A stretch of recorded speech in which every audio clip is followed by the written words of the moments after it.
host and their guests do not necessarily reflect those of Para X, its affiliates, or its sponsors.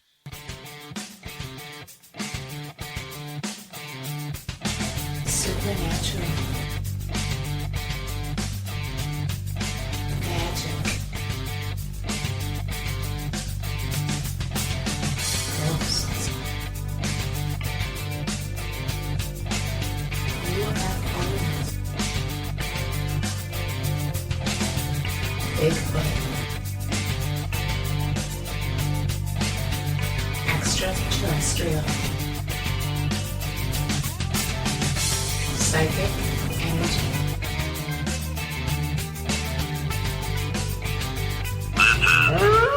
The Calling. And good evening, everyone, and welcome to The Calling. I'm Jerry. That's, why? I try to do it normally, and I can never remember your name, Kimberly. Kimberly Juarez. That's the one. and then Willow LeMachant.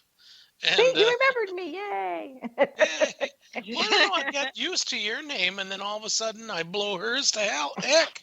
You know? Look at what you did in the first 30 seconds of the show, Jimmy. I think, yeah, we'll just get it out of the way now so I don't have to do it later. We're good. Okay, so I'm a little drugged up, guys, just to let you know. I had some thing done to my foot, and they took a sample of it to see if it was cancerous or not. And I'm in a lot of pain, and I'm still bleeding, and I took an oxy. And I'm starting to feel good. Good. So send Jerry some vibes, everyone, for healing vibes and all good outcomes, please. So just let y'all know. Y'all know? Who said that, Kimberly? Oh, I did. Yeah. Look, Snooki says, night, Jerry. Night. Oh, yeah. Oh, yeah, that'd be great. Snooks, if he's like right in the middle of the show and just plops right over the couch. Well, I'm only on for half the show, and then the ladies are taking the other half.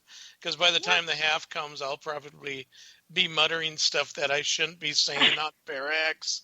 Next thing you know, like Ceiling Cat's going to send me things, you owe $300 dozen of cookies. Right? Yeah. Oxy makes you sleepy. Yeah, it does. But it just hopefully will take the pain away. So that's the big thing. Anyway, so, ladies, I know what the show is, is actually dark. Do you know how many people seen the advertisement on it? And they're like, man, that's some dark looking stuff, Jerry. And it's you're getting good, Jerry, if you ask me. Yeah. Yeah. Well, I'm just saying. Well, see, I thought when I first looked at it, I thought, wow, well, it has something to do with Girl Scout cookies. Yeah. Oh, it doesn't? That was the oxy kicking in. Yeah, that too, I guess. That too. But, okay. So let's see now. So tonight's show is we're looking into demonic and spiritual forces in history. Now, but while we were doing some research on all this stuff, I also found some interesting thing that I didn't know. I didn't know that paranormal radio shows are programs. Well, I knew that there were programs focusing on paranormal and identified flying objects, alien abduction, possession, demonic and spiritual forces, conspiracy theories. I don't see where that's part of the paranormal. I think that's part of the stupidity. I don't know. Oh, I'm going to get in trouble now. Okay, ghosts and cryptozoology. And then I was also looking too, and the first one was in 1929. Joseph Dellinger hosted Ghost Hour on NBC Radio. So let's see now. So Willow, you're the oldest one here. Do you remember that show? Aren't we funny, Jerry? Oh, Ah, yeah. It sucks. Okay. yeah, right. The Oxy. They're making excuses with that Oxy. wait. Then. Actually, let me contact my mother, and we'll find out if she remembers it. Yeah, she doesn't want to come through and talk to you, Jerry. Sorry. Oh, okay. All right. Well, it's interesting because during the show, Dunninger projected mental images to listeners, asking them to write in with the results. The show was an attempt to harness and perceived paranormal properties of radio waves. Now, radio waves, like in the paranormal field, is like a spirit box. They claim that spirits can talk through radio waves, and that K2s, EMF detectors can pick radio waves up, which they can, but they can also pick up electrical problems. Yeah. Too. So it's kind of tough on that. What are we giggling for? Huh? Didn't someone just giggle? No, Jerry. Okay. Okay. Jerry might not make it the full half hour, ladies. Yeah, and maybe. gentlemen. He's Wow. hearing voices or Okay. giggles. Yeah, I think it is time to go to bed. Night, night. I remember what I was going to say now. Are we talking about secret societies? In some cases, yeah. When it comes to, I now owe 5 dozen cookies for mentioning cookies. Sounds good. They're in the mail. So talking about secret societies, now secret societies are a lot of the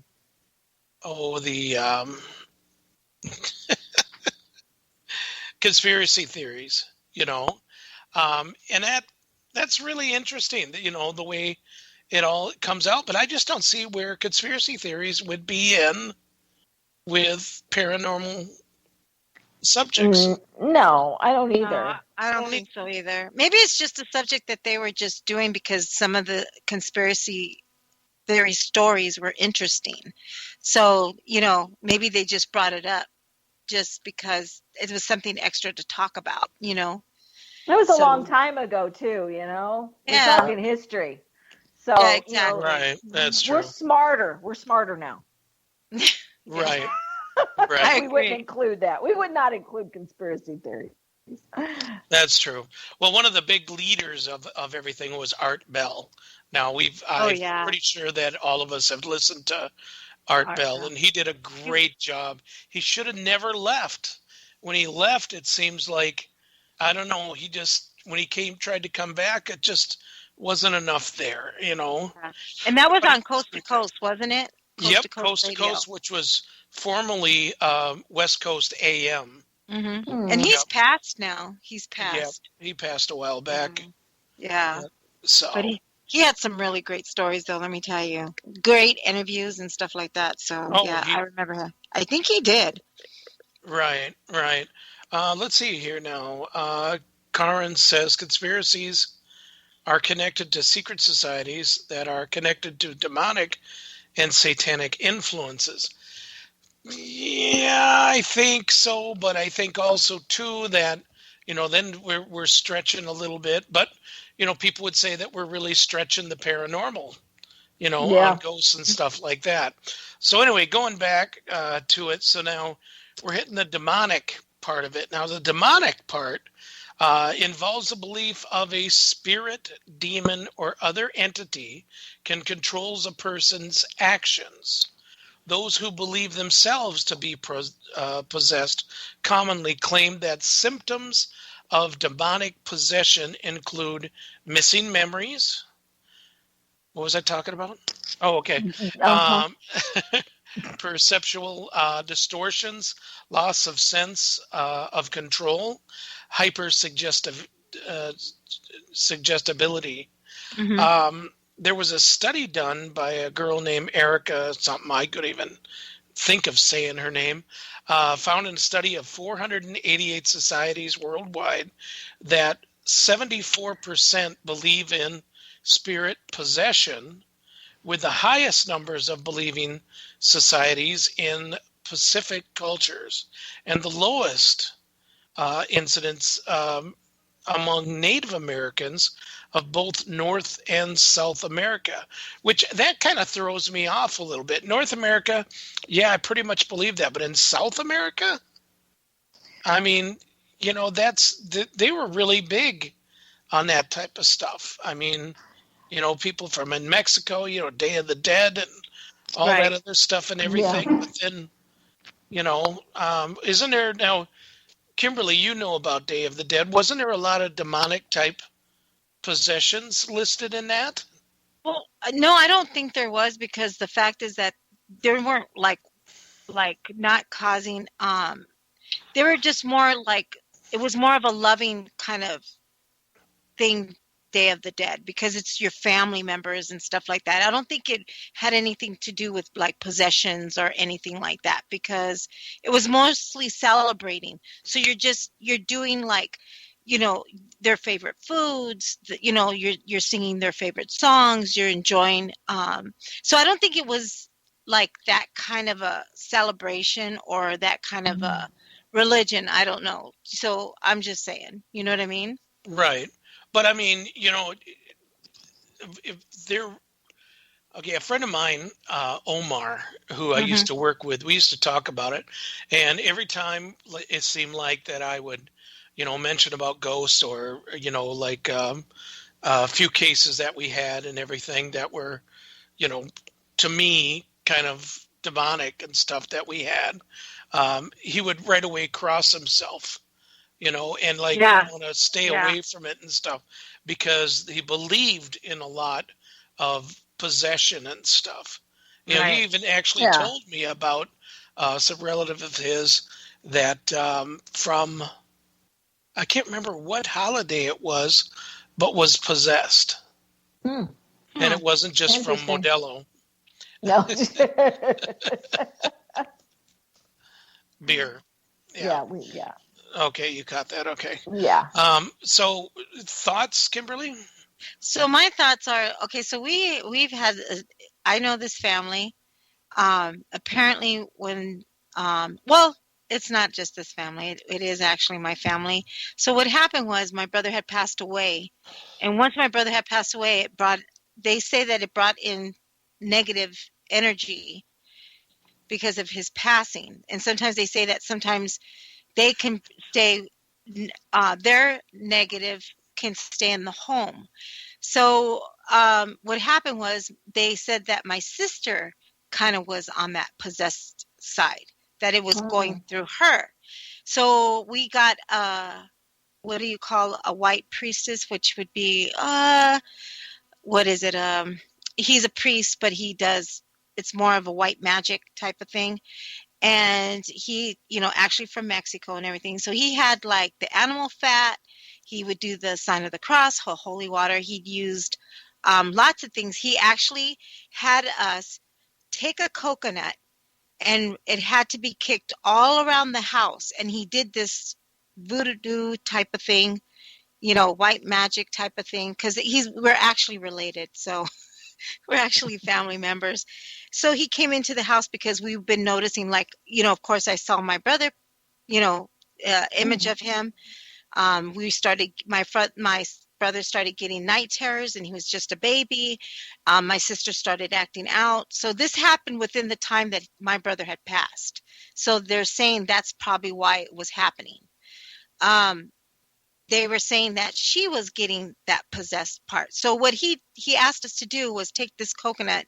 He did a ritual on it. They put it down on the floor, and we're only supposed to kick it throughout the house so it would scoop up all the negative energy throughout the house. So whenever we would see it, we would have to kick it and move it around the home. He did a bunch of other stuff, did the incense thing, stuff like that. And then at the end, we were supposed to take it to the railroad tracks and let the train hit it. So that way it would just throw out whatever evil was inside it.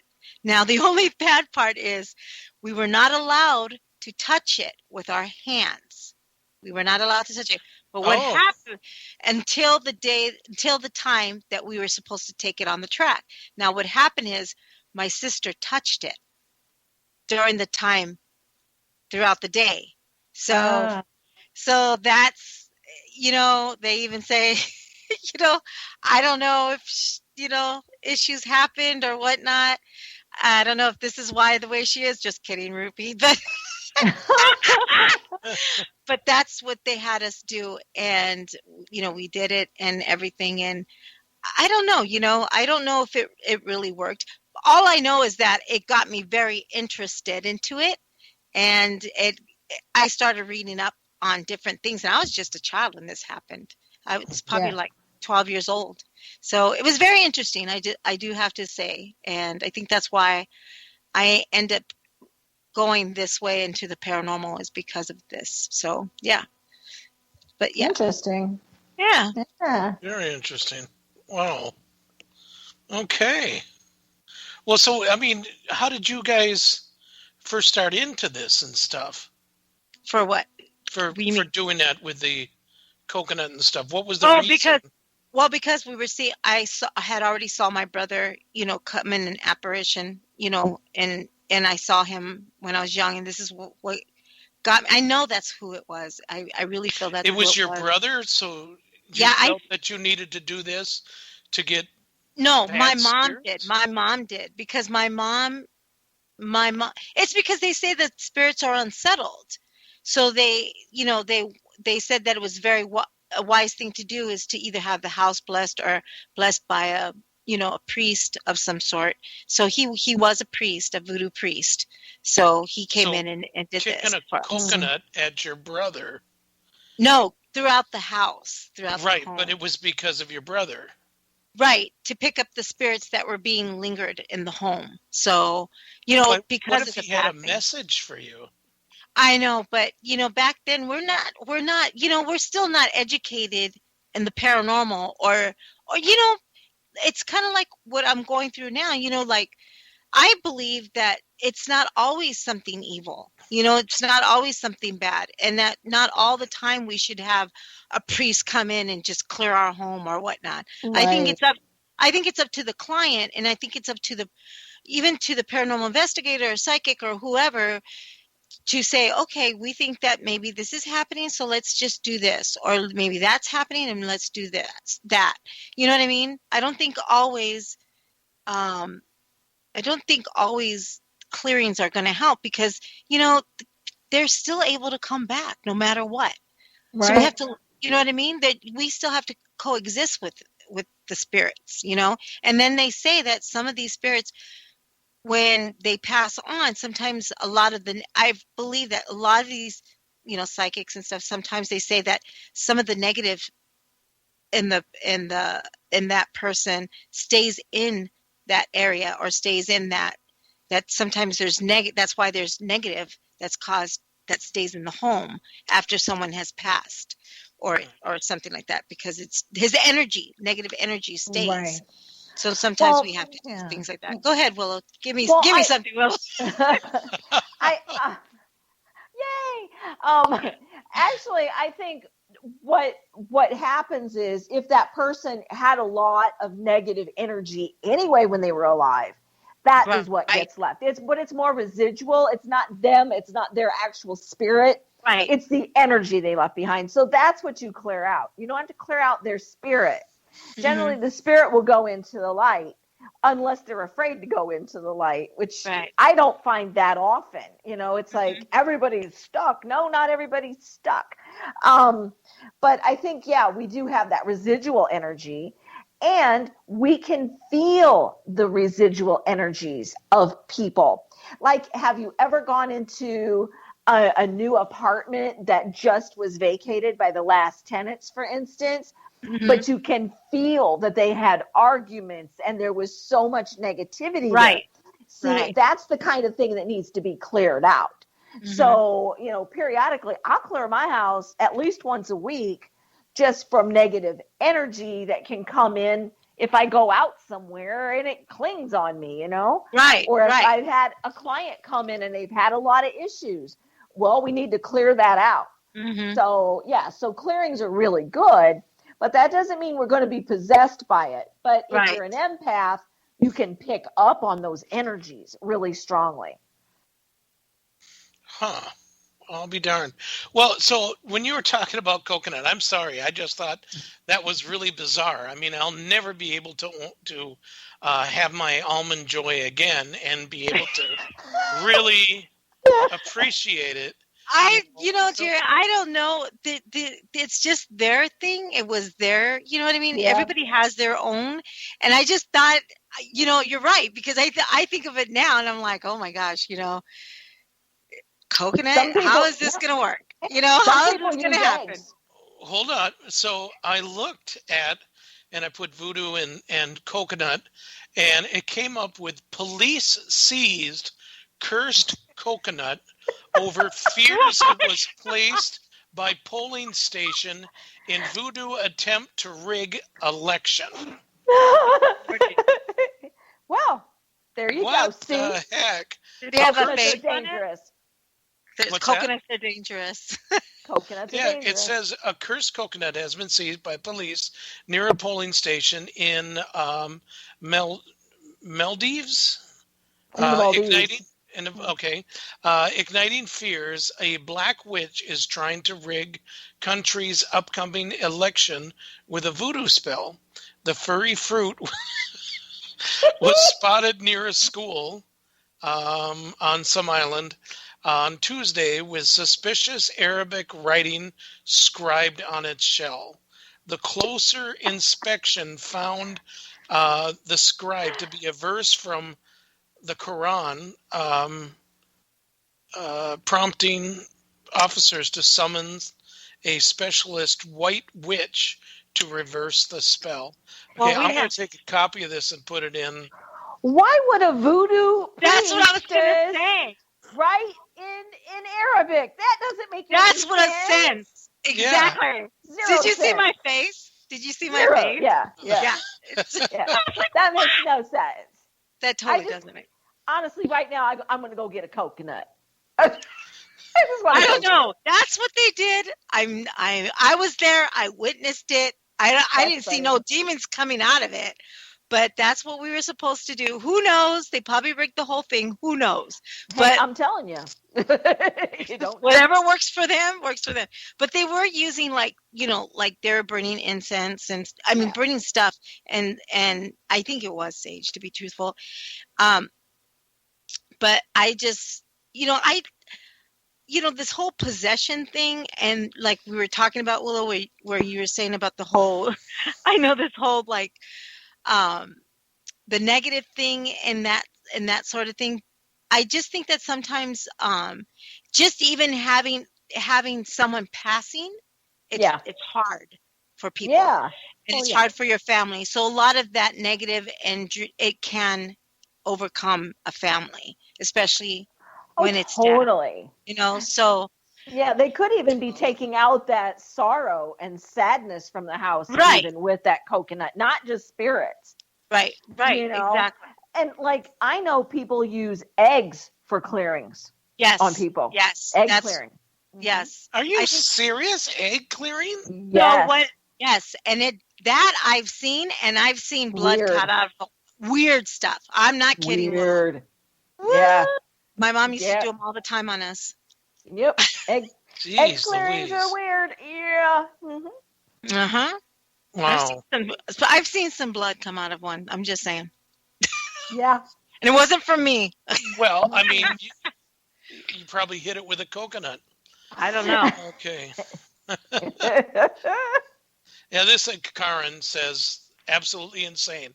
It is. It's nuts, man. It's crazy. So let's see. Where was the other one that I seen that I thought was interesting?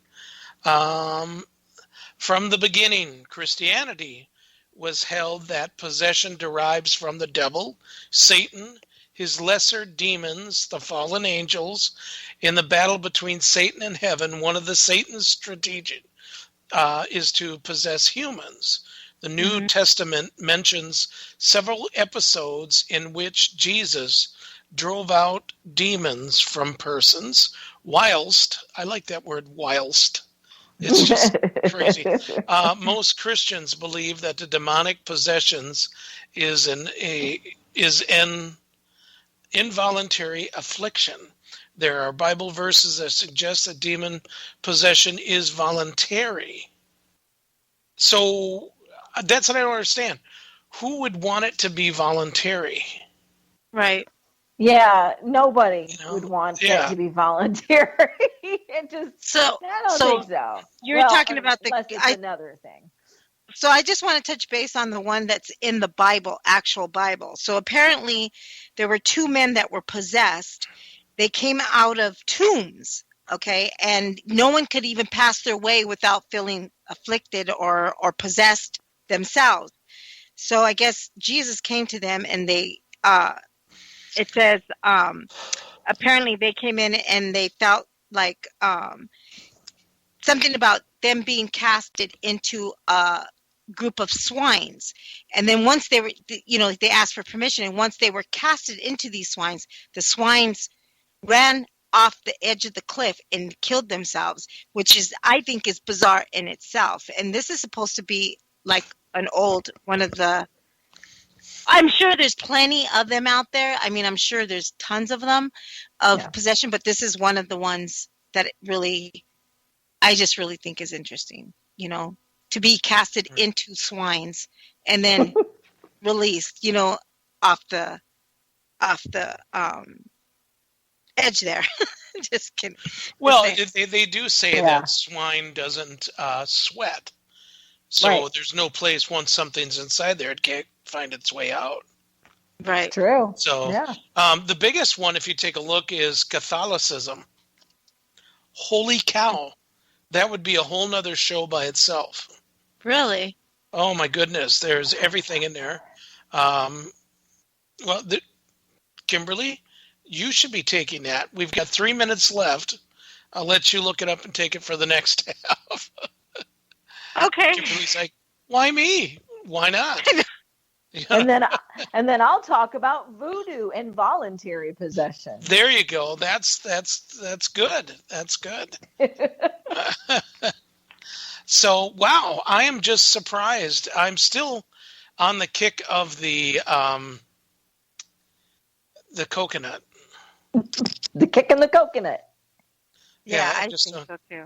I think it's I don't understand it, and but I got very interested in it because of that, and he is what do you call a white magic priest? Okay. I can't say it in Spanish because I'm very terrible at pronouncing Spanish, but you got to change your last name from Juarez to something else. Yeah. Johnson. Johnson. Well, it was Blanco, so it's white. Yeah. So I'm just saying that's what happened to us. So you never know, So I think it's interesting, though. Well, it's this whole thing is very interesting, especially about the beliefs and stuff. Because I learned a lot today, that I didn't know from before. Especially the coconut thing just kills me. I just don't see it, especially if you don't put the lime in the coconut sherry. Stop it. Especially if you put it on the railroad tracks. Yeah. I mean, that was your brother you put on the railroad tracks. Right. And he got smished. No, they were talking more negative spirits. They were looking for the negative spirits, not because of my brother. I think it was more focused on negative because they think it was starting to haunt us in that sense, like my brother having night terrors. He was just a baby, and they were horrible night terrors. I remember those night terrors. So you knew something was happening. You know what I mean? And my mom was so worried that she, and she asked for advice, and this is what they told her to, they came over. I think there was 3 of them, and right away they started reading the house, and they said, this is what you need to do. So, yeah. I remember they were like, this man, he looked like, woo. I was like, holy buckets. I was like, this ain't no priest. So yeah, it was pretty interesting, especially as a kid. You'll never forget stuff like that. You know what I mean? Right. Yeah, totally. Right. Well, there you go. Like Steph's saying, practical magic. Right. Yeah. Margaritas. And then what did I see here? Perhaps the coconut is merely a vehicle, not in itself important. That's true. That's very Right. true. And Stephen says, good angels and fallen angels, demons are real. The worst thing is saying there is no such thing as demons. They hate us. Well, of course. I mean, I believe we've had demonic cases. And, I just remember that one investigator of ours that said, I didn't sign up for this stuff. But yet, it was something that happened. So anyway, we're going to go on break, everybody. And then I will be off. And you're going to have to put up with Juarez and Lema Sean. So we'll sit back and enjoy the commercial. We'll be right back, folks.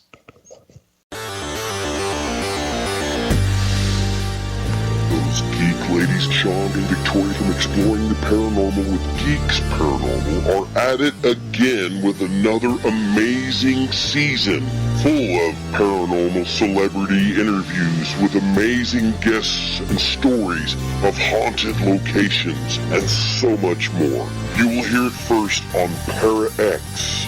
Tune in Wednesday nights, 8 p.m. Central. You will not be disappointed.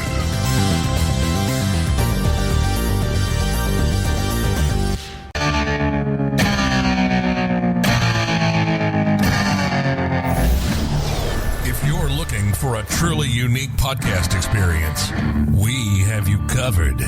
Spirit Bayou with CJ Dunham airs live from the Third Coast in Southeast Texas on Tuesday and Fridays at midnight Eastern Time, covering Creole folklore and folk magic to strange paranormal activity to new equipment for the field. CJ Dunham is a Catholic swamp witch, a devotee to our Mother Mary and the Trinity, a true believer in our Lord, the Holy Ghost, and Christ. Peace be with your spirit and the spirits by you.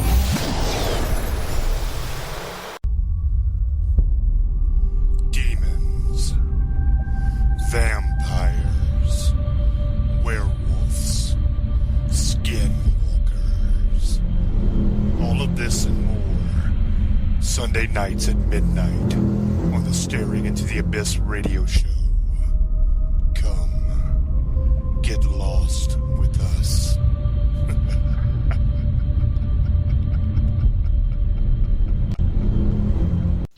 And we're back. So now we're going to finish the rest of the show while Jerry's drinking margaritas and sitting back, relaxing with his legs up. So anyway, so now you got me and Willow. And I just want to touch bases on some of these shows that we have on Para X Radio. You got to get on Para X Radio. You got to go on the calling. You got to go on to the chats. The chats are great because that's where it's at, to be truthful. So here we go. We got the gathering, which is on Tuesdays at 8 o'clock Central East Time or 9 o'clock Eastern Time. And then we have, I guess, a new show apparently we have is Candy Dunham. Is it Dunham, right? Yeah. Hello, is that how we pronounce it? Yep. And she is 11 p.m. on every Friday and Monday on Eastern Standard Time at 11 p.m. And also don't forget to listen to Geeks Right After Us. And so let's get back into it. So go ahead, Willow. We were going to talk about the voodoo part of this. Well, so when we start talking about possession, in voodoo, they don't like to really call it that. In voodoo, during rituals, they like to call it the loa or the loa, mounting the human, whoever that vessel might be. Okay. So in 2013, because I had started learning about voodoo and started practicing a little bit of voodoo, being a psychic medium, I thought it would be interesting to see if I could actually allow that to happen, like voluntarily allow one of the loa to possess me during a ritual so that I could give messages to the people there. And so on Halloween night, on Samhain in 2013, I gathered 13 people in my house. These were all guests, and I didn't figure out the number. It just happened to be 13 people. And it was pretty interesting because I had 2 people doing the drumming. So we did slave drumming. Okay. And I had gone and worked with the altar of the Getty, which are the keepers of the cemetery and of the dead. And that would be Baron Smetty and his bride, Maman Brigitte. And Maman Brigitte is also the same deity as the Celtic goddess Brede or Bridget. So it's very interesting how intertwined it is. And so I always related to her in Wicca and in, Celtic philosophies and traditions. And so I went to her. She loves very spiced rum. She likes hot peppers in her spiced rum. So on the Getty altar, I have a jar of spiced rum with jalapenos in it. Okay. And so this is what happens. So the drumming starts. I had already been in meditation and prayer to them. Okay. And as the drumming starts, I start moving with the rhythm of the drums. And I have a bottle of Old New Orleans spiced rum, a very large bottle. Okay. And I take a sip. And then I pass it around to each person in this group. But they only take a sip. And I continue to drink the bottle because I was no longer me. It was like she came in and pushed. It's very hard to describe, but it's like being like your eyes are like 4 inches from the socket. So you're like looking through these holes. She was in front. She took over. I have no clue. I had no clue what I was saying to these people in this circle. Okay. But every one of them are crying when I finally, and this was funny, when it was finally done, this is how we knew it was real. I had drank the entire bottle of rum. The entire bottle by myself, basically. I've seen that. I've seen something like that. They drank like 2 inches. I drank the rest of it. And when I fell to the floor, and Maman Brigitte left me, I was completely sober. Wow. I should have been probably in some sort of coma. I was going to say. From that much rum, because I'm a little person. So to drink that much rum would cause, alcohol poisoning. Right. No, she took it all. She took all of it. I had no buzz. I was straight on my feet. The first thing I said was, "Is there any food? I'm hungry." That was it. Wow. And I look around, I'm like, why is everybody crying? Right. What do you think? Well, why are they crying? Did they see something or did they? They didn't. No, they were getting messages. She was speaking through me. It wasn't my voice, for one. And she was speaking through me, giving them messages from their deceased loved ones. Oh. And they didn't ask. It was just like, I guess somebody's grandfather came through, somebody's grandmother came through, brothers were coming through. It was just like everybody was getting something. She didn't miss a single person in the group. But they didn't tape it. I never got to hear. I don't know what I did or what I said. But it's a voluntary possession or a mounting. Okay. And it was very interesting. And I thought, okay, so the following year we did it again. Once again, it happened again. Took all the alcohol. I got none of it. Like, I didn't even get a buzz out of this. It was nothing left, right? Right. And it was weird because during that channeling episode, that ritual, I wasn't feeling well. I almost called it off because I had like a flu bug that I really didn't think I should be doing this and drinking alcohol. Right. And when I came out of it, though, I also felt 100%. So they didn't take just the alcohol, they took the illness as well. Wow. So I was also healed during it. It was amazing.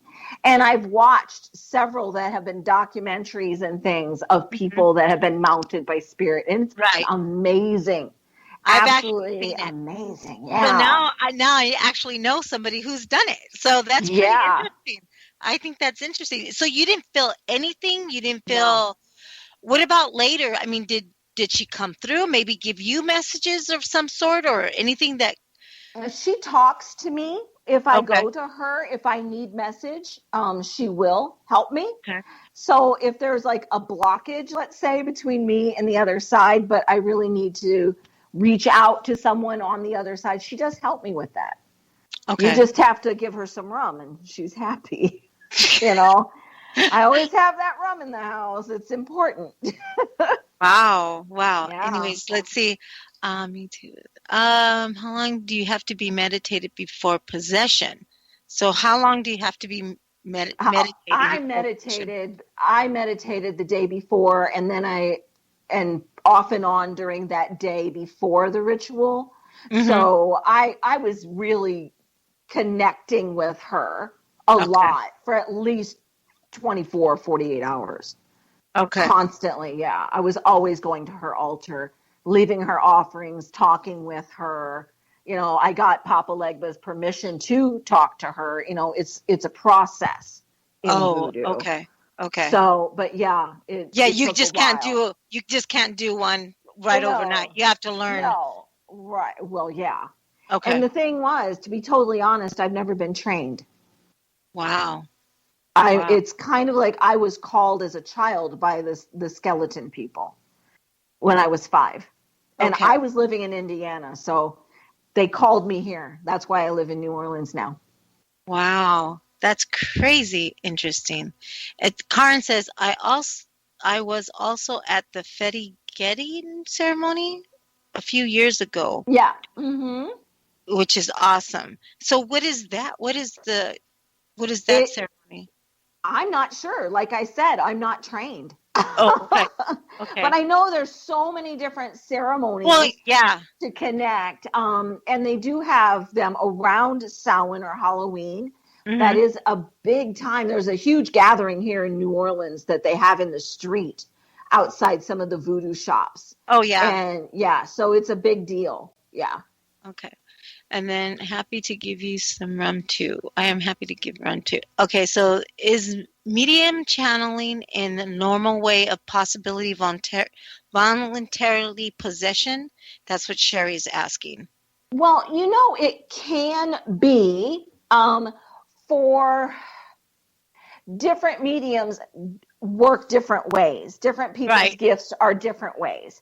I don't allow them to completely possess me. Okay.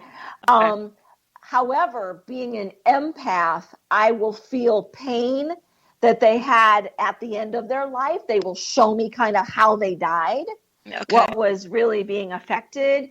So it might be heavy in my chest or a pain in my stomach or my head's really hurting, but it's a fleeting pain.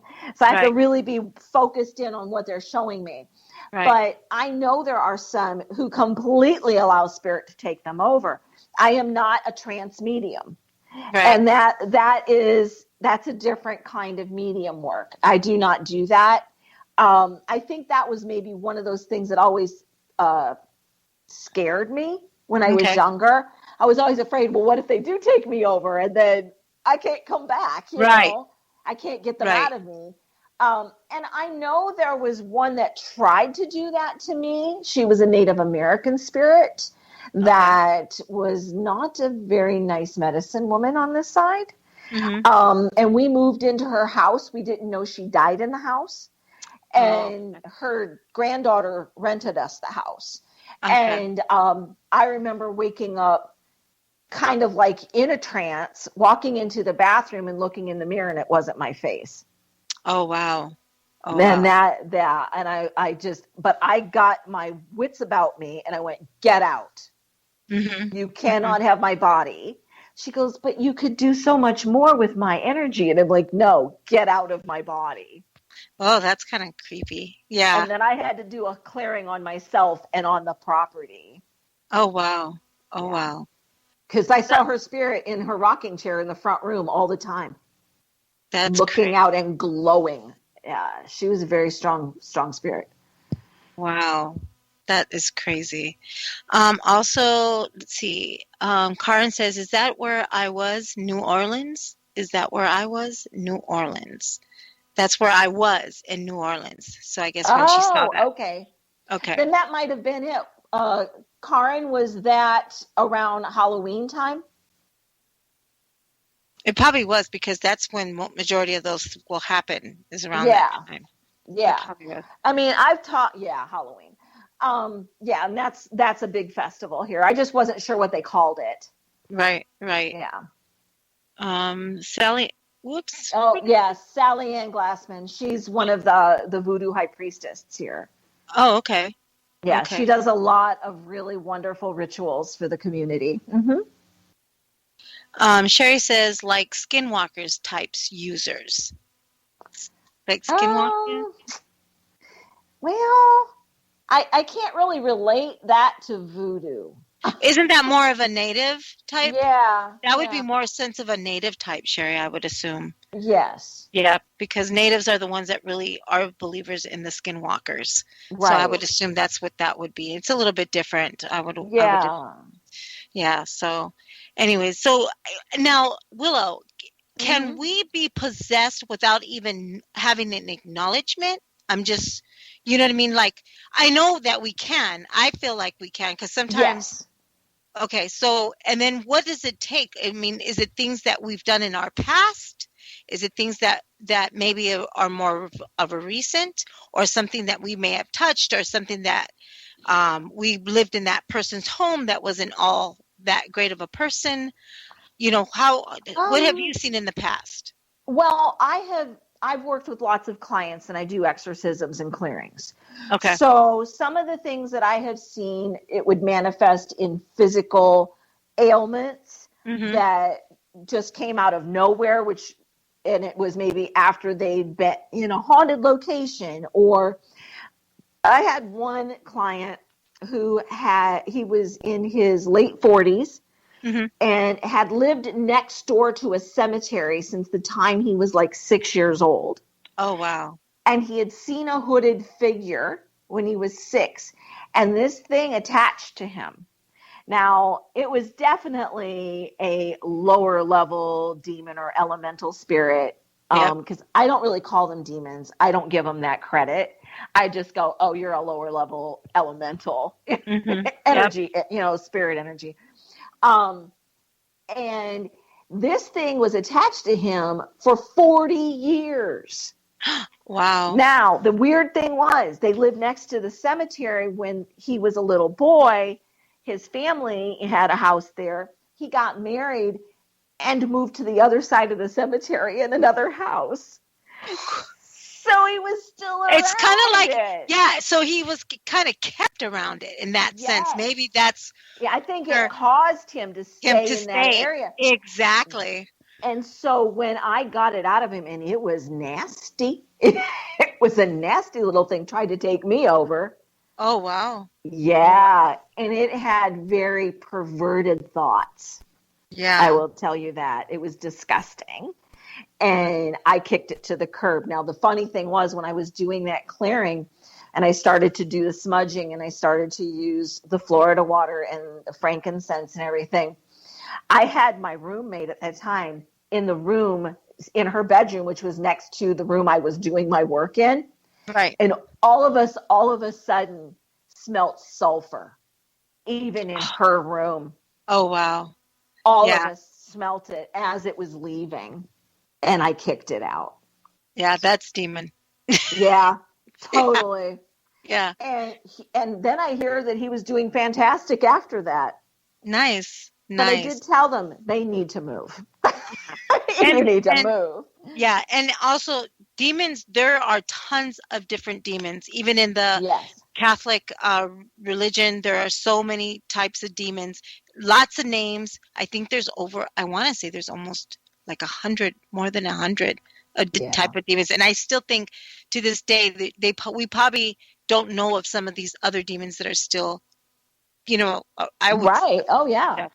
That they're still coming in and stuff like that, just as much as there are of angels, like our St. Michael and everything. So I just wanted to touch base on that to let people know that there is some names, and there's some that you can't even speak of.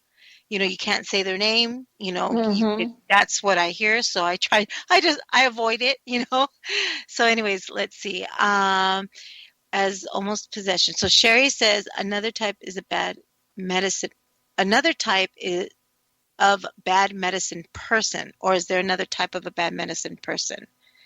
I think she might be referring to the Native American medicine woman who was practicing really dark things. Oh, okay. That tried to take me over, maybe. Okay. I found out she had basically been trying to curse and kill off a lot of the other Native people who owned their little pieces of property on the Native property on the reserve.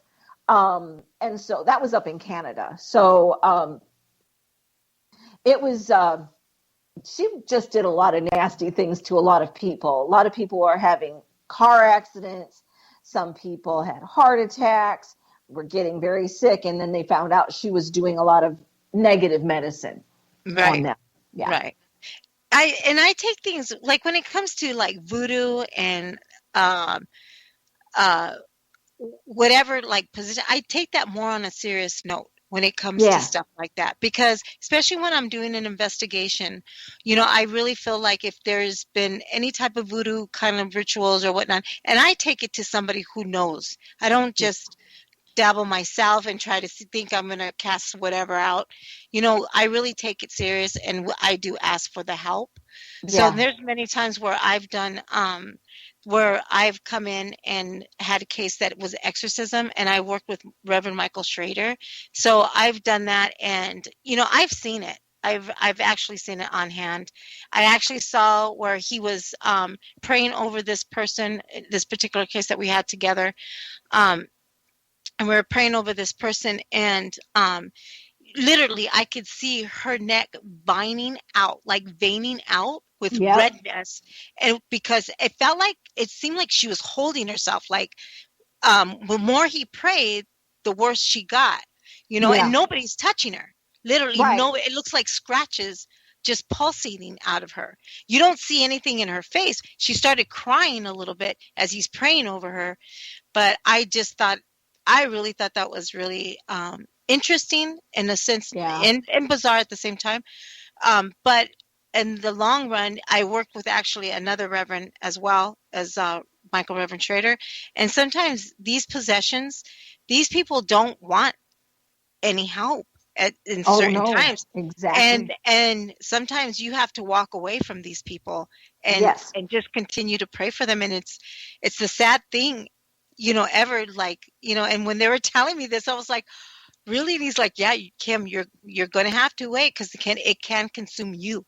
You have, and you have to be extremely careful, so I'm just letting you guys know that, and I saw things and I heard things. I mean, she really wanted her house to be haunted, and it was, she was over obsessed with it. And I think that's where the possession came in, and she really needed help.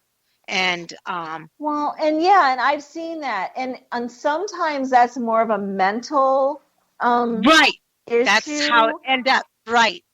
Like I had a friend of mine who is no longer on this side, and she had to walk away from her own mother because her mother every day would look in the mirror and talk to demons. Wow. And she just, and it was scary. Now, they were of Indian descent from India. Okay. And so I don't know what kind she was talking to, who she was talking to. I just know her daughter wouldn't even step foot in her house. It was that bad. And India, they, or Hindu or whatever, they have a whole different types. Yes. Yeah, a whole different types of demon or possession type things. Right. So yeah, that's really interesting. That's so funny, because it's so weird that you said that, Willow, because there was an incident where this family was telling me that their daughter was talking to, they thought we're talking to people, and so they were getting worried. So they asked me if I could read, and as they were telling me this, I see this huge mirror, which they do say that that's a portal to another side, depending on where this mirror comes from. Right. So I just see this huge, huge mirror, and I kept thinking in my head, okay, there, why do I keep seeing a mirror with this girl? Sure enough, and we were at the house. I walk into the room, and there's this huge mirror that they bought for her. And she's literally sitting on the edge of her bed. And she does have some issues, like mental issues, but she's more of like a mental, how can I say, like more of an autism type. Okay, yeah. Not in a real bad, but she's a very sweet girl, but she's sitting in the mirror. And the minute I see the mirror, I turned around and I said, you need to get rid of that mirror. That's where she's talking to, is through that mirror. So that's very interesting. I keep mirrors because I have 2 portal mirrors in my seance room. Okay. They face each other. So, it's kind of like Grand Central Station in here. So here's so with your mirrors, Willow, now that's an interesting thing. Now with your mirrors, are you careful of what comes through them? Yes, totally. Okay. I also have 8 house spirits that are kind of like guardian spirits. Okay. Plus I have altars in here in this same space. And the Getty. The Getty's altar is in here too. And so they're kind of the guardians of the dead as well. So they protect and don't let the negatives in. But I use it if we're going to do a group seance and maybe multiple people want to speak with their deceased loved ones, and we'll have them come through. It just makes it more of an easy channel for them to come through. Okay. But I haven't used this room in so long. So now they just are sitting here. So when you do the seances, is it just for those particular people that these spirits will come through for, like family members of some sort? Oh, nice. Yes. Okay. Yeah, they have to actually be invited in. Okay. Some people want their demons. That's what Sherry says. Steve B says they can follow you home and it's not good. Yes. Sherry says, I like mirrors in the bedroom. Oh, Sherry, you're so cute. I live alone. I have covered up my mirrors on my closet doors. They're covered now. Oh, are they really? Yes.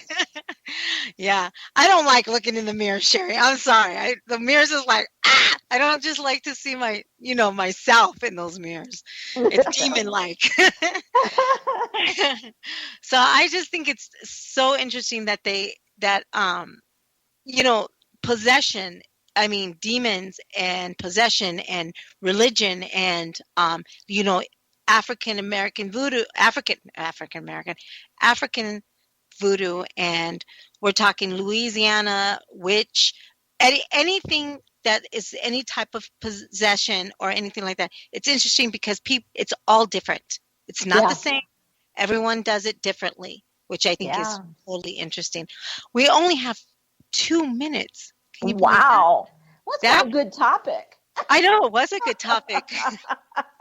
I didn't even get to the part where Jerry's like, you need to do this, Kim. Sorry, guys. Well, you did talk about it. You talked about the different kinds of demons and how many and Catholicism and Yeah. So I'm just saying, and there's like, we all still have to we're still learning, and we're still, especially with possession and stuff like that. So I just think you'd find it interesting. Any thought, Willow? Anything before we have to go? I would just say that everybody needs to protect themselves when they can, stay out of bad situations, keep their protections, their stones, their crystals, or pendants, or whatever they want to wear to protect themselves. But you don't have to be possessed if you're a strong-minded individual. That's right. Thanks, Sarge. Thank you, military. Thank you, Para X. And we'll see you next week. Good night.